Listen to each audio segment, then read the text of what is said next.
Kisah Tikus Dalam Karung oleh Anton Permana dari Tanhana Dharma Manggrava Institute.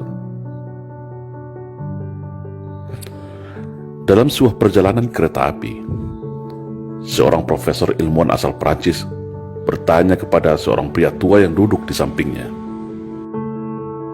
"Bapak, kalau saya boleh bertanya, benda apa yang ada di dalam karung itu?" kata profesor. Pria tua menjawab, "Oh, itu adalah kumpulan tikus yang ada di ladang gandum saya." Lalu profesor dengan mimik yang semakin heran dan penasaran melanjutkan pertanyaannya, "Untuk kegunaan apakah tikus itu jauh-jauh Anda bawa dan untuk siapa?" Si pria tua menjawab, "Tikus ini ada yang order buat laboratorium pemerintah sebagai bahan penelitian. Saya mau mengantarkannya langsung. Dan ini sudah biasa saya lakukan dalam beberapa tahun ini." Sambil manggut-manggut, si profesor bertanya kembali, "Lalu, kenapa Anda selalu menendang-nendang tikus itu dan menggoyang-goyang karungnya setiap saat?" Si pria tua itu menjawab, "Oh, kalau itu adalah tradisi kami sejak dulu di ladang. Saya menendang dan menggoyang-goyang tikus itu agar tikus itu sibuk dan ribut antar sesama dia di dalam karung. Karena kalau mereka tenang-tenang saja tanpa diganggu, maka tikus itu bisa menggigit dan mengoyak karung ini dengan gigi dan kukunya yang tajam. Makanya saya goyang dan tenang terus karung ini supaya tikus-tikus ini lupa kalau mereka sebenarnya punya senjata gigi dan cakar. Mereka punya cara bersama-sama untuk melepaskan diri dari karung ini," jawab pria itu santai. "Oh, begitu ternyata," jawab profesor ini baru paham dan mengerti sambil manggut-manggut. Nah, apa yang dapat kita ambil pelajaran dari cerita di atas kalau kita konversikan kepada kondisi bangsa kita saat ini? Cerita profesor dan bapak tua pembawa karung tikus di atas bisa dikonversikan dengan keadaan bangsa kita hari ini. Sebuah bangsa yang besar, bangsa yang plural, bangsa yang majemuk, tapi saat ini terjebak dalam jurang perpecahan yang begitu tajam dan dalam. Ibarat sebuah piramida kehidupan, mulai dari puncak piramida, tengah dan bawah terpecah belah oleh ego dan kepentingannya masing-masing. Apakah ini natural? Apakah itu alamiah terjadi? Sebagai bangsa yang memiliki sumber daya alam melimpah seperti ini, sangatlah menggiurkan bagi para taipan dan negara maju yang haus akan sumber daya alam. Dan sejarah negeri ini juga mencatat demikian.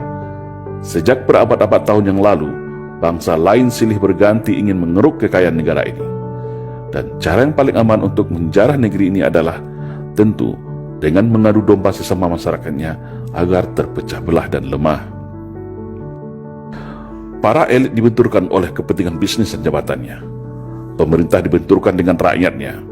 Sesama anak bangsa dibenturkan diadu domba dengan isu sentimen sara. Mayoritas versus minoritas, cebong versus kampret, radikal versus PKI, Jawa versus luar Jawa, dan liberal versus fundamental. Padahal semua perpecahan itu ada decision maker di belakangnya. Ada kingmaker yang merencanakannya.